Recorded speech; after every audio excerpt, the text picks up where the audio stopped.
చెప్తున్నాను. అందరూ కూడా మరొకసారి మీ చేతులు ప్రభు వైపు చూపిస్తూ, క్రీస్తు నేడు పుట్టెను, happy Christmas, merry Christmas, happy happy Christmas. ఆ మధ్యలో ఉన్న వాళ్ళ చేతులు ఎత్తట్లేదు. నాకు కనబడుతున్నాయి, ఎవరి చేతులు ఎత్తట్లేదు. నాకు 4 కళ్ళు ఉన్నాయి. ఇదివరకు 2 ఉండేవి. జాన్ గారు తలుచుకున్న తర్వాత 4 వచ్చినాయి. దేవునికి స్తోత్రం చెప్పండి. హల్లెలూయా. ఓకే, దేవుని యొక్క వాక్యంలో నుంచి క్లుప్తముగా కొన్ని విషయాలు మనము జ్ఞాపకము చేసుకుందాం. ఎవరు మాట్లాడొద్దు. ముందు కూర్చున్న వాళ్ళు కానీ, వెనకాల కూర్చున్న వాళ్ళు నాకు ఎలా కనపడదు. స్టేజ్ మీద కూర్చున్న వాళ్ళు కానీ, స్టేజీ పక్కన కూర్చున్న వారు కానీ, వాక్యాన్ని బోధించేటప్పుడు, వాక్యం దేవుడు మనతో మాట్లాడుతున్నప్పుడు ఎవరో కూడా డిస్టర్బెన్స్గా ఉండడానికి, అయ్యగారు కూర్చోండి, మీరు వెళ్ళిపోతే ఎలాగా, మీరు వినొద్దండి. సంగీతంతోనే అయిపోద్దండి. సంగీతం అంటే పరలోకం వెళ్ళిపోవచ్చుమా, దేవుని మాటలు వినాలి. ఓకే, కూర్చోండి చక్కగా. దేవుని యొక్క వాక్యములో చదవబడినటువంటి 3 లేఖన భాగాల యొక్క సారాంశం, యేసుక్రీస్తును గూర్చి రాయబడినటువంటి మాటలు మనము చూస్తున్నాం. యేసుక్రీస్తు ఈ భూమి మీద జన్మించడానికి అనేకమైనటువంటి కారణాలు ఉన్నాయి. ఒక్కటి అని కాదు కానీ 100ల్లో ఉన్నాయి. ఎన్నో ఉన్నాయట? 100ల్లో ఉన్నాయి. యేసుక్రీస్తు యొక్క భూమి మీద జన్మిస్తారు అని. యేసుక్రీస్తులో ఉన్నటువంటి ప్రత్యేకత, ఆయన జన్మలో ఉన్నటువంటి ప్రత్యేకతను మనము గుర్తించాలి. ఉదాహరణకు చూడండి, మనము పుట్టిన తరువాత మనది ఏ గ్రామమో తెలుస్తుంది. మనకెప్పుడు తెలుస్తుంది? మనం పుట్టిన తర్వాత మన ఏ గ్రామంలో పుట్టామనేది తెలుస్తుంది. తల్లి గర్భములో ఉండగా మనది ఏ గ్రామం అడిగితే ఎవరం కూడా చెప్పలేము. కానీ యేసుక్రీస్తు అలా కాదు. యేసుక్రీస్తు పుట్టక ముందే యేసుక్రీస్తు ఏ గ్రామంలో పుడతాడో రాయబడి ఉంది. దేవునికి స్తోత్రం చెప్పండి. హల్లెలూయా. యేసుక్రీస్తు ఏ వంశంలో పుడతాడో ముందుగానే రాయబడి ఉంది. యేసుక్రీస్తు ఏ గ్రామములో పెరుగుతాడో ముందుగానే రాయబడి ఉంది. సాధారణంగా చూడండి, మనం ఒక గ్రామంలో పుడతాం, మరి ఒక గ్రామంలో కొంతమంది పెరుగుతూ ఉంటారు. అందరూ పుట్టినటువంటి గ్రామంలోనే పెరగరు. ఉదాహరణ చూడండి, మన వారు చూడండి, రామకృష్ణ గారు ఉన్నారు, పుట్టడం దారవరంలో పుట్టారు. వారు ఎక్కడ పెరుగుతున్నారు? హైదరాబాద్లో పెరుగుతున్నారు. వారికి హైదరాబాద్లో పెరిగినా కానీ ఈ దారవరం అంటే మహాప్రేమ. క్రిస్మస్ ఆరాధనలు నేను చూస్తున్నాను. ఈ 4 సంవత్సరాల్లో ఎప్పుడు కూడా వారు మిస్ అవ్వలేదు క్రిస్మస్ ఆరాధనకి. తప్పనిసరిగా ఈ గ్రామం మీద ప్రేమను బట్టి వారు ఎక్కడ పెరిగినా కానీ పుట్టినటువంటి గ్రామానికి వస్తూ ఉంటారు. అలాగే యేసు ప్రభు ఎక్కడ జన్మిస్తాడో రాయబడి ఉంది, ఆయన ఎక్కడ పుడతాడో రాయబడి ఉంది, ఆయన ఎక్కడ పెరుగుతాడో రాయబడి ఉంది, ఆయన ఏ వంశములో జన్మిస్తాడో రాయబడి ఉంది. వాక్యంలో మనం చూస్తున్నప్పుడు యేసుక్రీస్తు పుట్టుకకు ముందే 4000 సంవత్సరాల క్రితం యేసుక్రీస్తు స్త్రీ సంతానముగా పుడతాడని 4000 సంవత్సరాల క్రితం చెప్పారట. ఎన్ని సంవత్సరాల క్రితం? 4000 సంవత్సరాల క్రితం. వెనకాల ఉన్నవారు మాట్లాడేది ఎన్ని సంవత్సరాల క్రితం? 4000 సంవత్సరాల క్రితం యేసుక్రీస్తు స్త్రీ సంతానముగా ఈ భూమి మీద జన్మిస్తారని. అంతేకాదు, యేసుక్రీస్తు జన్మించినప్పుడు ఆకాశములో నక్షత్రం వెలుస్తుందని 1600 సంవత్సరాల క్రితం చెప్పబడిందట. ఎన్ని సంవత్సరాల క్రితం? 1600 సంవత్సరాల క్రితం. చూడండి, యేసుక్రీస్తు స్త్రీ సంతానముగా పుడతాడని 4000 సంవత్సరాల క్రితం చెప్పబడింది. యేసుక్రీస్తు పుట్టినప్పుడు ఆకాశములో నక్షత్రం వెలుస్తుందని 1600 సంవత్సరాల క్రితం చెప్పబడింది. అంతేకాకుండా యేసుక్రీస్తు కన్యకకు జన్మిస్తాడనేటువంటి విషయాన్ని 700 సంవత్సరాల క్రితం చెప్పబడిందట. అన్ని వందల్లోనే ఉన్నాయి. యేసుక్రీస్తు భూమి మీద పుట్టడానికి ఆయన కన్యక ద్వారా జన్మిస్తాడు అనేటువంటి విషయాన్ని ప్రవక్త అయినటువంటి యెషయా 700 సంవత్సరాలకు ముందే చెప్పేశాడు. సాధారణంగా చూడండి, లోకములో మనుష్యులకు అర్థం కానటువంటి ఒక ప్రశ్న ఏమిటి అనంటే, కన్యకకు ఎలా జన్మిస్తారు అనేటువంటి విషయం.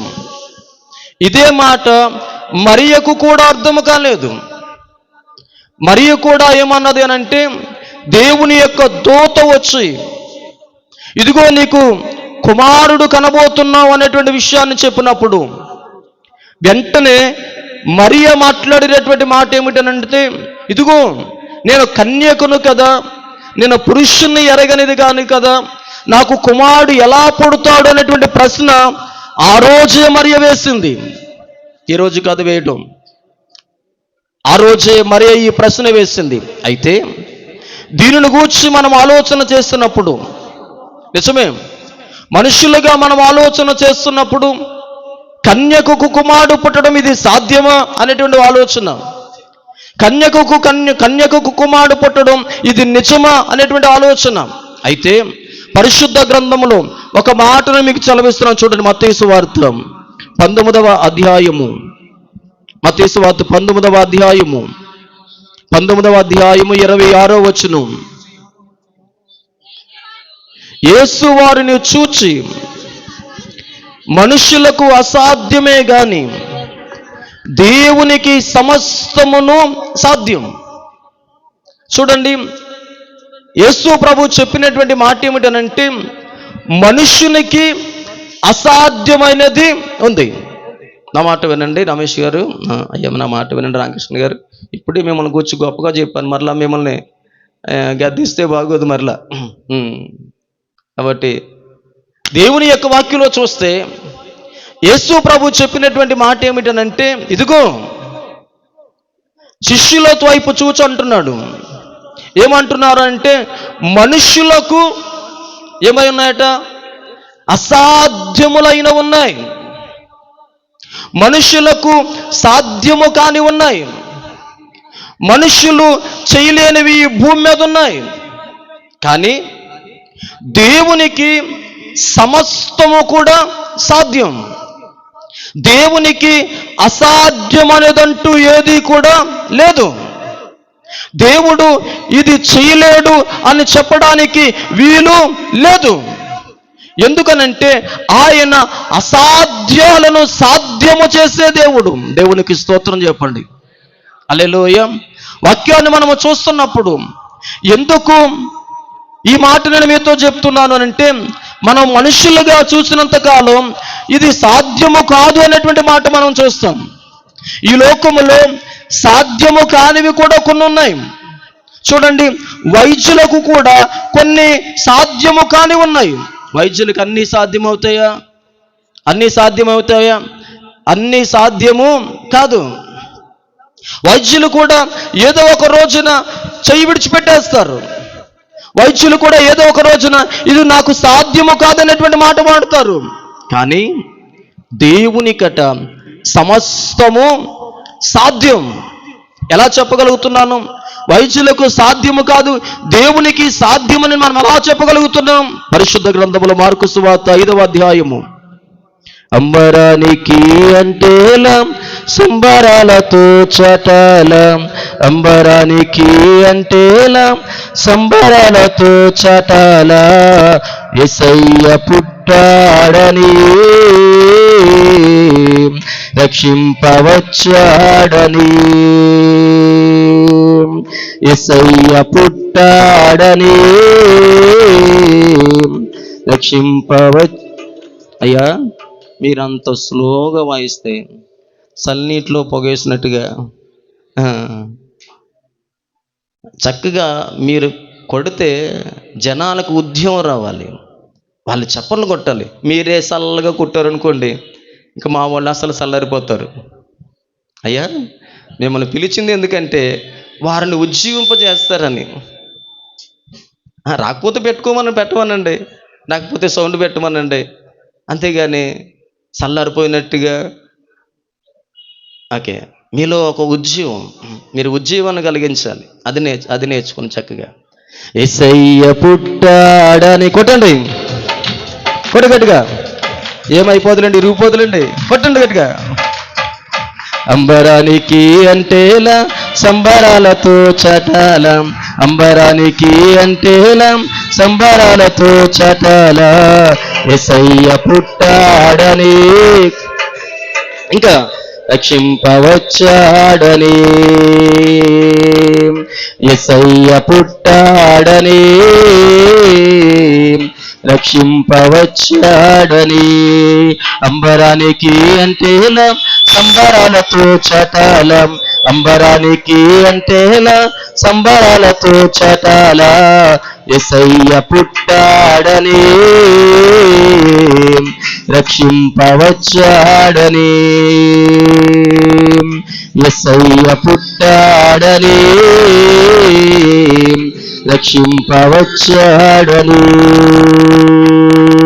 యేసయ్య పుట్టాడని, స్పీడు, రక్షింపవచ్చాడని, యేసయ్య పుట్టాడని, రక్షింపవచ్చాడని. హల్లెలూయా. వాక్యాన్ని చూడండి, మార్కు సువార్త 5వ అధ్యాయం 25వ వచనం. 12 ఏళ్ల నుండి రక్తస్రావము కలిగినటువంటి రోగము కలిగిన ఒక స్త్రీ ఉండెను అనే మాట. ఎన్ని సంవత్సరాల నుంచట? అందరూ చెప్పండి, అందరూ చెప్పండి, ఆ వెనకలు ఉన్నవారు చెప్పండి. 12 ఏళ్ల నుండి ఒకే రోగం, ఒకే బలహీనత, ఒకే సమస్య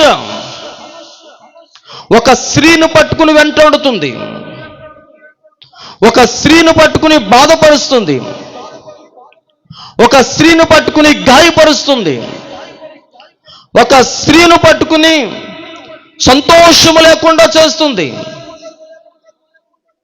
అలా ఉన్నటువంటి సందర్భంలో ఆమె ఏం చేసింది అనంటే, ఆమె తాము కలుగున్నటువంటి బలహీనతను బట్టి వాక్యంలో రాయబడినటువంటి మాట, అనేకమైనటువంటి వైద్యుల దగ్గరికి వెళ్ళిందట. ఎక్కడికి వెళ్ళిందట? ఎంతమంది దగ్గరికట? లెక్క చెప్పలేదు అక్కడ. 2 దగ్గరికి వెళ్ళిందని చెప్పలేదు అక్కడ, 3 దగ్గరికి వెళ్ళిందని చెప్పలేదు అక్కడ, 4, 5 అని చెప్పలేదు అక్కడ. ఏమని రాయబడి ఉందో తెలుసా? అనేక మంది. అందరూ చెప్పండి, అనేక మంది వైద్యుల దగ్గరికి వెళ్ళింది, అనేక మంది డాక్టర్ల దగ్గరికి వెళ్ళింది, అనేక మంది హాస్పిటల్ చుట్టూ తిరిగింది. అక్కడ వాక్యంలో రాయబడింది, ఆమెట చాలా తిప్పలు పడ్డదట. ఏం చేసిందట? చాలా తిప్పలు పడ్డదట ఆమె.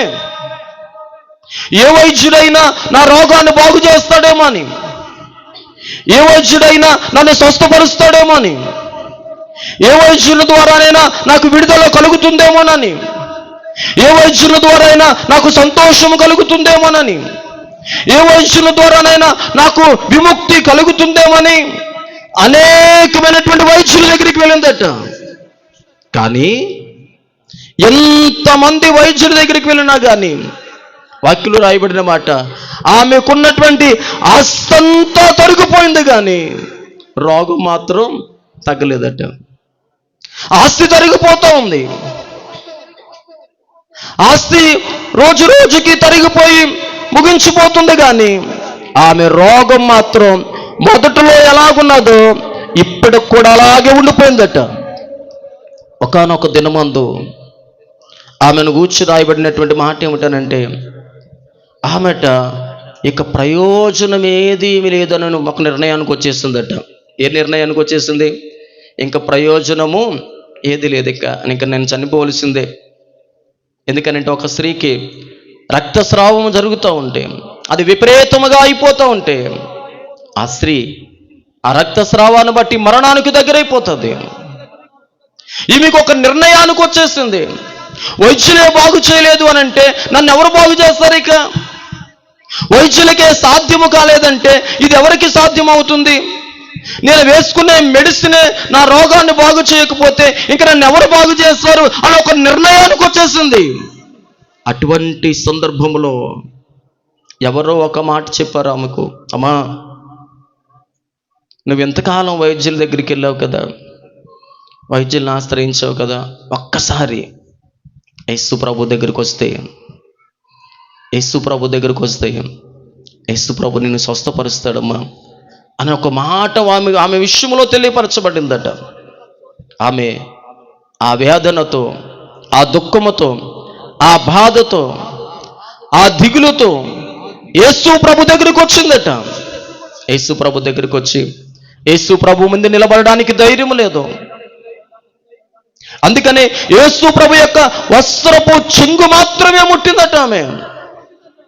వాక్యంలో రాయబడినటువంటి మాట ఏమిటో తెలుసా?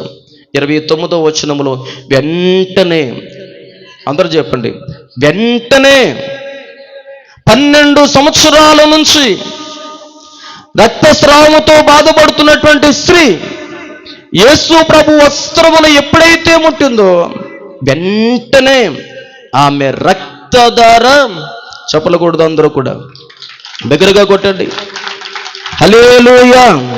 చూడండి ఎలా సాధ్యమైంది.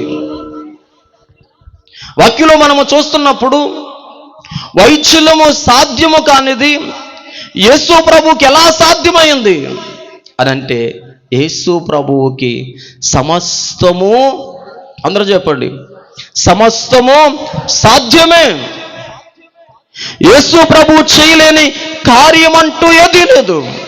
మరి దేవునికి సమస్తము సాధ్యమైతే కన్యకకు కుమారుడు పుట్టడం దేవునికి సాధ్యమా కాదా? దేవునికి సాధ్యం. మీకు ఇంకా గొప్ప మాట చెప్పనా? మత్తయి సువార్తలో 3వ అధ్యాయంలో ఒక మాట ఉంటుంది. మత్తయి సువార్త 3వ అధ్యాయంలో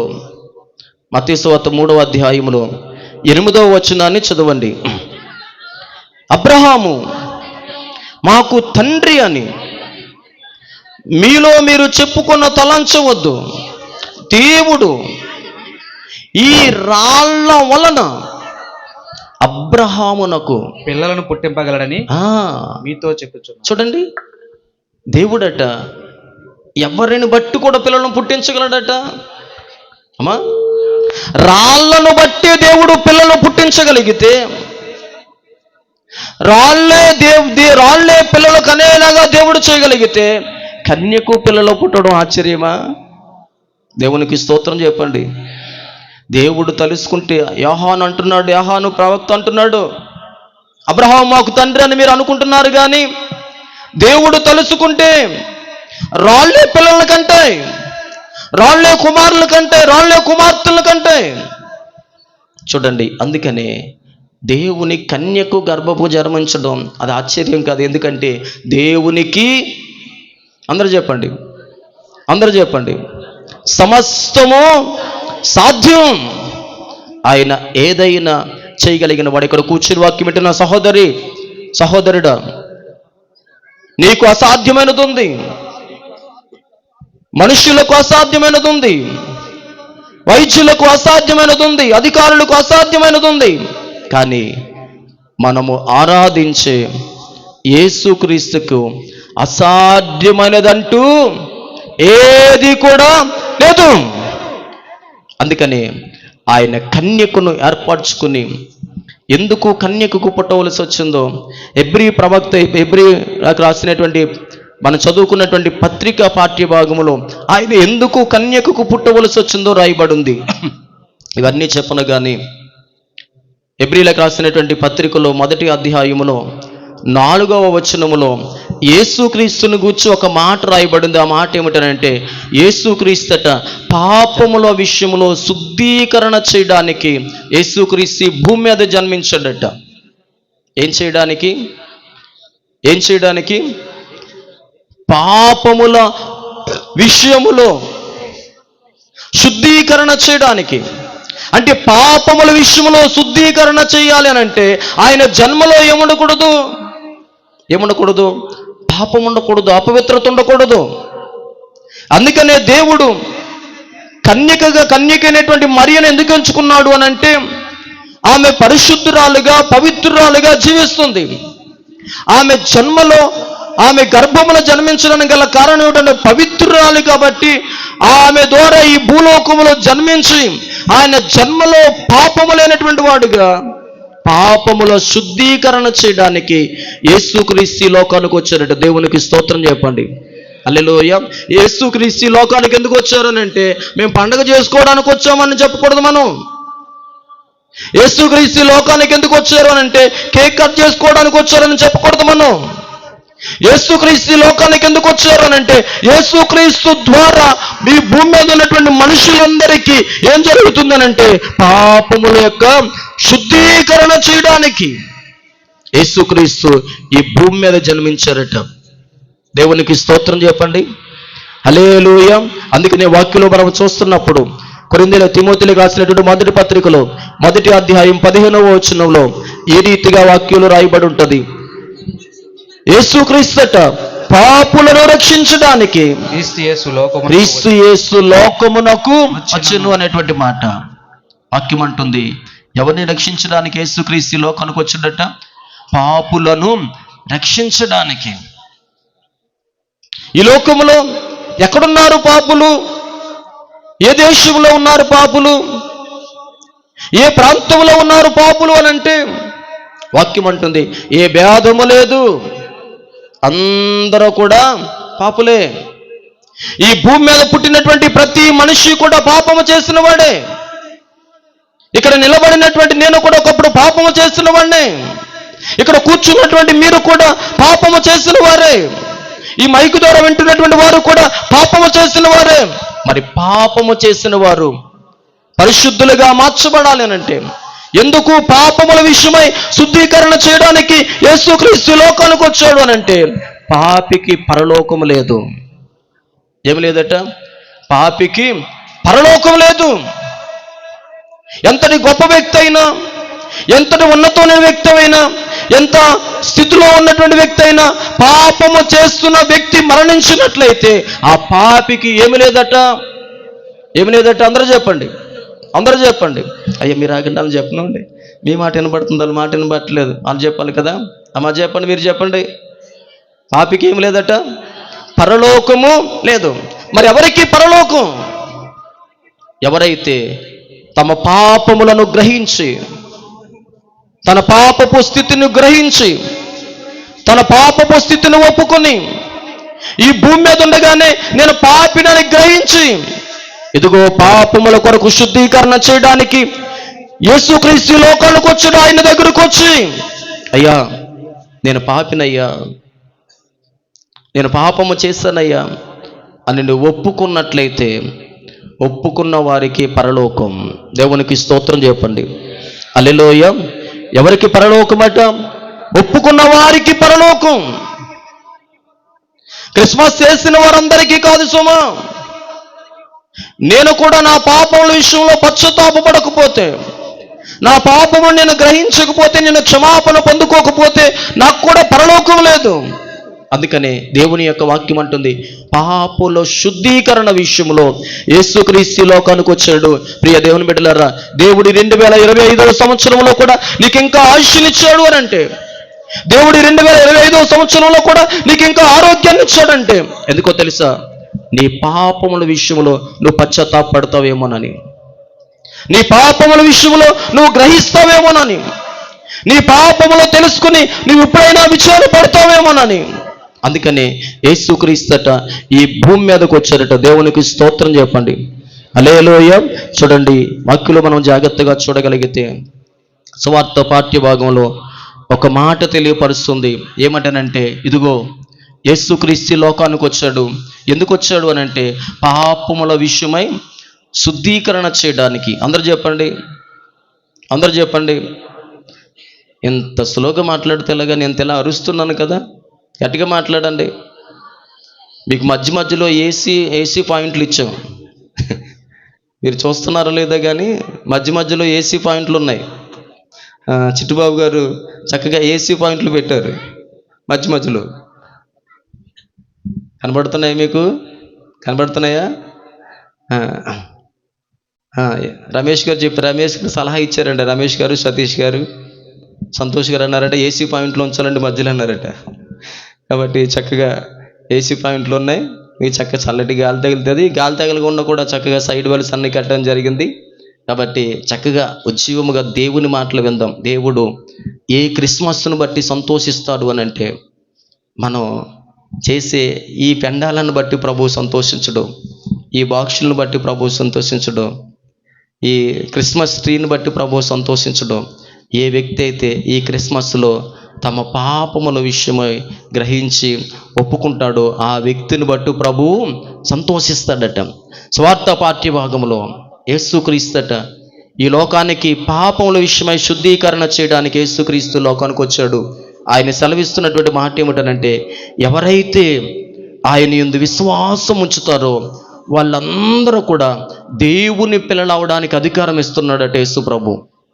ఈ భూమి మీద నిలిచి ఉన్నటువంటి మనము, ఈ భూమి మీద జీవిస్తున్నటువంటి మనము యేసుక్రీస్తును విశ్వసించినట్లయితే మనం ఎవరి పిల్లలు? అందరూ చెప్పండి. దేవుని పిల్లలం. ఎందుకు దేవుని పిల్లలు? ఎందుకు దేవుని పిల్లలం అయ్యాము అని అంటే, మనము యేసుక్రీస్తుని అంగీకరించాము కాబట్టి, యేసుక్రీస్తుని విశ్వసించాము కాబట్టి. ఇది నేను చెప్పట్లేదు, ఆ వాక్యంలోనే అక్కడ రాయబడినటువంటి మాట. 3వ అధ్యాయం 1వ వచనంలో మనం చూస్తే, 3వ అధ్యాయం 1వ వచనంలో మనం చూడగలిగితే ఏమి రాయబడిందంటే 12వ వచనంలో, ఇదిగో ఆయన అంగీకరించు వారందరికీ, అనగా తన నామమునందు విశ్వాసముంచు వారందరికీ దేవుని పిల్లలు. చూడండి, ఇప్పుడు మనం అందరం ఎవరమాట? మనందరం ఎవరు? అందరూ చెప్పండి. మనందరం ఎవరు? మరలా చెప్పండి. మనమందరము దేవుని పిల్లలం. ఎందుకని ఆయన యందు విశ్వాసం ఉంచాం. ఈ రాత్రి ఇక్కడ కూర్చుని వాక్యం వింటున్న సహోదరుడా, నువ్వు దేవుణ్ణి విశ్వసిస్తే, నువ్వు దేవుణ్ణి అంగీకరిస్తే, నీ పాపముల కొరకు ఈ భూమి మీద జన్మించినటువంటి యేసుక్రీస్తును విశ్వసించగలిగితే మనం ఏమవుతున్నామనంటే దేవుని యొక్క పిల్లలు. బాబ్జీ గారు చెప్పండి, మనం ఎవరమాట? అలా రేపు ప్రోగ్రామ్కి వెళ్ళిపోతారు కానీ ఎందుకు అందరికీ వదిలేస్తానులే. ఆయన ముందే అడిగేస్తున్నారు, మళ్ళీ నిన్నింటికి వదిలేస్తారండి బాబు అని. ఇంకా వాయించలేదు, స్టార్ట్ చేయలేదు, ఇంకా బిగించలేదు, ఇంకా బిగించక ముందే అంటున్నారు, మళ్ళీ నిన్నింటికి ఎప్పుడు వదిలేస్తారండి బాబు అంటున్నారు. నేను 1 గంట అయిపోద్దేమో అండి అన్నాను. అంటే వారి భయం వాళ్ళదే. కాబట్టి ఏం కంగారు పడకండి, పెందకడ వదిలేస్తాను మిమ్మల్ని. చూడండి, మనమందరము చెప్పండి, మనమందరము దేవుని పిల్లలు. ఎందుకని? ఆయన యందు విశ్వాసం ఉంచు. నేను దేవుని పిల్లవాడిని, దేవుని పిల్లలు అన్నవారు గట్టిగా చప్పట్లు కొట్టండి. నేను దేవుని పిల్లలు అన్నటువంటి వారు స్తోత్రం, హల్లెలూయా. వాక్యం సెలవిస్తున్నటువంటి మాట ఏమిటంటే, ఇదిగో ఆయన్ను విశ్వసిస్తే ఈ భూమి మీద నువ్వు దేవుని పిల్లలుగా పిలువబడతావు. ఆయన విశ్వసించినటువంటి మనము ఏం జరుగుతుంది? ఈ మాట చెప్పేసి నేను ముగించేస్తాను. యోహాను రాసినటువంటి మొదటి పత్రిక 3వ అధ్యాయము 2వ వచనం. ప్రియులారా, ఇప్పుడు మనము దేవుని పిల్లలమని విన్నాము. మనమికను ఆయన ప్రత్యక్షమైనప్పుడు ఆయన ఎన్నట్టుగానే ఆయనను చూతుము. ఎందుకు మనము దేవుని పిల్లలం అవ్వాలి అని అంటే, ఆయన ప్రత్యక్షమైనప్పుడు ఆయనను మనము చూస్తాం. ఒకానొక దినమందు ఈ భూమి మీద ఏదో ఒక రోజున మనం చనిపోతాం. మనం చనిపోయినప్పుడు మనము దేవుని పిల్లలము కాబట్టి మనం ఆయన్ని చూడడానికి వెళ్ళిపోతామంటే పరలోకానికి. యోహాను భక్తుడు అంటున్నాడు, ఆయన ప్రత్యక్షమైనప్పుడు, అప్పటి వరకు మనం ఉంటే పర్వాలేదు, లేకపోతే మనం మరణించినా కానీ ఆయన ప్రత్యక్షమైనప్పుడు ఆయన ముఖాముఖిగా చూస్తాం. ఇప్పుడు ఆయన వాక్యంలో చూస్తున్నాం, ఇప్పుడు ఆయనను పరిశుద్ధ గ్రంథంలో చూస్తున్నాం, ఇప్పుడు సేవకుని యొక్క మాటల ద్వారా ఆయన్ని చూస్తున్నాం, కానీ ఒకానొక దినమందు ఆయనను ప్రత్యక్షముగా చూస్తాం. అందుకనే యేసుక్రీస్తు పాపముల విషయమై శుద్ధీకరణ చేయడానికి ఈ భూమి మీద జన్మించారు. వాక్యమైన సహోదరుడా, నీవు నేను గ్రహించవలసింది ఏంటంటే, ఈ భూమి మీద పుట్టిన ప్రతి మనిషి ఏదో ఒక సందర్భంలో, ఏదో ఒక వయసులో, ఈ పక్కన ఎవరున్నారు చూడండి, అల్లరి చేస్తున్నారు, ఈ అరుగు మీద కూర్చున్న వాళ్ళు, సతీష్ గారు చూడండి, ఏదో ఒక విషయంలో పాపము చేసిన వాళ్ళమే. అయితే పాపికి పరలోకం లేదు, పాపములు ఒప్పుకున్న వానికే పరలోకం. ఈరోజు ఈ 2025వ సంవత్సరంలో నీ పాపములను ఒప్పుకోగలిగితే, నీ పాపముల గురించి నువ్వు పశ్చాత్తాపపడగలిగితే, ఈ క్రిస్మస్ ప్రభువు సంతోషించే క్రిస్మస్ అవుతుంది, ప్రభువు ఆనందించే క్రిస్మస్ అవుతుంది. ఆ రీతిగా మనం సిద్ధపడాలని దేవుడు ఈ మాటలు మన వినికిడిలో దీవించునుగాక. అందరు లేచి నిలబడండి, అందరు లేచి నిలబడండి, అందరు లేచి నిలబడండి, అందరు లేచి నిలబడి, అందరు లేచి నిలబడండి. అటు ఇటు తిరక్కండి. నా మాటల వైపే మీ గురి ఉండాలి. దేవుని మాటల వైపే మీ చెవులు ఉండాలి. దేవుని మాటల వైపే మీ లక్ష్యం ఉండాలి. ఈరోజు ప్రభువు సెలవిచ్చిన మాట, ఆయనకు అసాధ్యమైనదంటూ, అందరూ చెప్పండి, ఏది లేదు. ఆయన ఏదైనా చేయగలిగిన వాడు. ఆయన నీ బ్రతుకును మార్చగలడు. ఆయన నీ స్థితిని మార్చడానికి సాధ్యము కలిగిన వాడు. ఆయన నీ పరిస్థితులను మార్చగలడు. ఆయన నీ దీన స్థితిని మార్చగలడు. ఆయన నీ పేద స్థితిని మార్చగలడు. ఆయన నీ శ్రమ నుంచి నిన్ను విడిపించగలడు. ఆయన నీ బాధ నుంచి విడిపించగలడు. ఆయన నిన్ను కష్టం నుంచి విడిపించగలడు. ఆయన నీ దరిద్రత నుంచి ఆయన విడిపించగలడు. ఈరోజు వాక్యమైన సహోదరుడా, యేసుక్రీస్తు ఎందుకు కన్యకు పుట్టాడో తెలుసా? పాపముల విషయమై శుద్ధీకరణ చేసేవాని జన్మలో పాపం ఉండకూడదు. యేసుక్రీస్తు మాత్రమే పాపముల విషయమై చనిపోయాడు. ఆయన అంగీకరించినట్లయితే వాళ్ళందరికీ దేవుని పిల్లలగుటకు అధికారం ఇచ్చాడట. స్తోత్రములు. ఎవరు దేవుని పిల్లలంటే, యేసు దగ్గరికి వచ్చి, యేసు ప్రభు దగ్గరికి వచ్చి ఎవరైతే తమ పాపములను ఒప్పుకుంటారో వారే దేవుని పిల్లలు. హల్లెలూయా, స్తోత్రములు. ఇంకా కొంతమంది అనాలోచనగా ఉన్నారు. ప్రభువు చూస్తున్నాడు మిమ్మల్ని, ప్రభువు మిమ్మల్ని దృష్టించుతున్నాడు. సహోదరి, ఇంకా అనాలోచనగానే ఉన్నావే? ప్రభువు నిన్ను దృష్టిస్తున్నాడు, నిన్ను చూస్తున్నాడు అన్న విషయం మర్చిపోవద్దు సుమా. నీవెక్కడున్నావో తెలుసా? జీవము కలిగినటువంటి దేవుని దగ్గర ఉన్నావు. సర్వ సృష్టికి కారణభూతుడైనటువంటి దేవుని దగ్గర నువ్వు నిలుచున్నావు.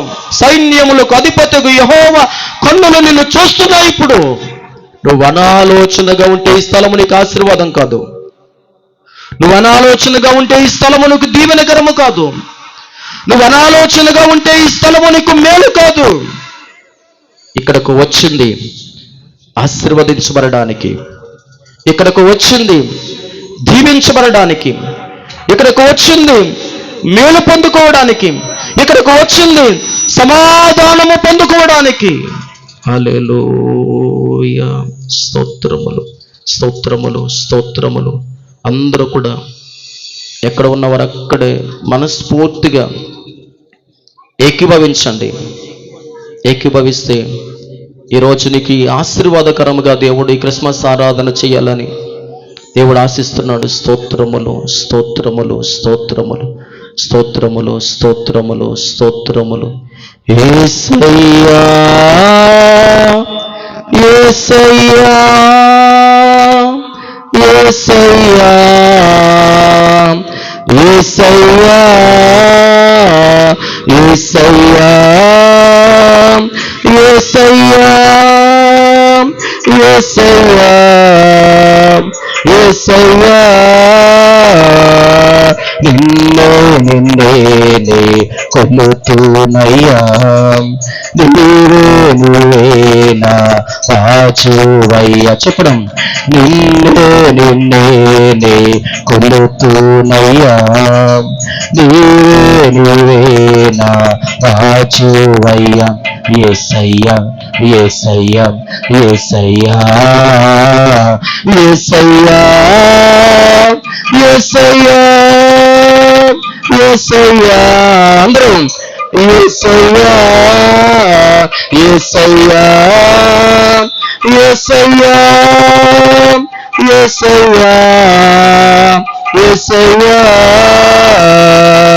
కొండలలో లోయలలో అడవులలో ఎడారులలో అందరం కొండలలో లోయలలో అడవులలో ఎడారులలో నన్ను గమనించుతావా నన్ను నడిపించుతావా నన్ను గమనించుతావా నన్ను నడిపించునావా యేసయ్యా యేసయ్యా యేసయ్యా యేసయ్యా మరొకసారి యేసయ్యా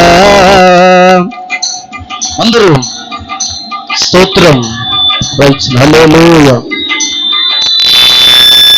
నిన్నే నిన్నే కొలుతునయ్యా నువ్వే నా రాజువయ్యా నిన్నే నిన్నే కొలుతునయ్యా నువ్వే నా రాజువయ్యా యేసయ్యా యేసయ్యా యేసయ్యా యేసయ్యా యేసయ్యా యేసయ్యా యేసయ్యా యేసయ్యా అందరూ పిలవండి అందరూ కూడా యేసు ప్రభువును పిలుస్తూ స్తోత్రం మరొకసారి యేసయ్యా యేసయ్యా యేసయ్యా యేసయ్యా యేసయ్యా యేసయ్యా యేసయ్యా యేసయ్యా మరొకసారి కొండలలో లోయలలో అందరూ హల్లెలూయా కొండలలో అడవులలో నన్ను గమనించుతావా నన్ను నడిపించునావా అందరూ నన్ను గమనించుతావా నన్ను నడిపించుతావా నన్ను గమనించుతావా నన్ను నడిపించుతావా నన్ను గమనించుతావా నన్ను నడిపించుతావా యేసయ్యా యేసయ్యా యేసయ్యా యేసయ్యా యేసయ్యా యేసయ్యా యేసయ్యా యేసయ్యా సహోదరి దేవునికి సమస్తము సాధ్యం నీకున్న ప్రతి పరిస్థితిని ఆయన మార్చగలడానికి సాధ్యమైన వాడు నీ పేదరికమును తొలగించడానికి ఆయన సాధ్యమైన వాడు నీ అనారోగ్యాన్ని బాగు చేయడానికి ఆయన సాధ్యమైన వాడు నీ కష్టాలను తొలగించడానికి ఆయనకు సాధ్యం ఆ సాధ్యమైన దేవుని దగ్గరికి నువ్వు వచ్చు నీవు చేయవలసిందల్లా ఒకటే నీ పాపమును నువ్వు గ్రహించి ఒప్పుకుని విడిచిపెట్టి దేవుని బిడ్డగా నువ్వు అంగీకరించిన దేవుని బిడ్డగా నువ్వు దేవుని అంగీకరించినట్లయితే తప్పక నీ జీవితాల్లో అసాధ్యమైన వాటినన్నిటినీ కూడా సాధ్యముగా మార్చగలిగిన వాడు పరిశుద్ధుడైన తండ్రి, ఈ రాత్రి మీరు మాతో మాట్లాడిన మాటలను బట్టి వందనాలు. ఇంతవరకు నేను బిడ్డలందరూ చక్కగా ఓపికగా నీ మాటలు విన్నారు. నీ వాక్యం అనే విత్తనము నీ బిడ్డలందరి హృదయాల్లో మీరు నాటింపచేశారు. అందును బట్టి వందనాలు. వచ్చినటువంటి చిన్న బిడ్డలను, యవన బిడ్డలను, అలాగే స్త్రీలను, పురుషులను, వృద్ధాప్యం కలిగినటువంటి తండ్రులను, తల్లులను మీ చేతులకు అప్పగించుకుంటూ క్రిస్మస్ దీవెన ఆశీర్వాదాలు వారికి దయచేసి, అలాగే నాయన మా సంఘ కార్యవర్గం ఉన్నటువంటి బిడ్డలందరిని బట్టి ప్రార్థన చేస్తూ, అలాగే ప్రభు మరితను మా మధ్యలోనికి నడిపించుకొచ్చినటువంటి ఏవర్తని చాగులు మండలం టీడీపీ అధ్యక్షులుగా ఉన్నటువంటి బొడ్రాజు గారిని బట్టి ప్రార్థన చేస్తూ, వారి కుటుంబాన్ని, వారి యొక్క చేర్చినటువంటి వ్యాపారాన్ని మీరు విస్తరింపచేసి దీవించమని, క్రిస్మస్ దీవెలు మాకు అందరికీ అనుగ్రహించమని ఆర్కెస్ట్రా బిడ్డలను బట్టి, సౌండ్ సిస్టమ్ బిడ్డలను బట్టి ప్రార్థన చేస్తూ, అలాగే మైకు ద్వారా విన్న బిడ్డలందరి కుటుంబాలను కూడా దీవించమని యేసు నామములో ప్రార్థన చేసి పొంది ఉన్నాము తండ్రి. ఆమేన్. అందరికీ వందనాలు.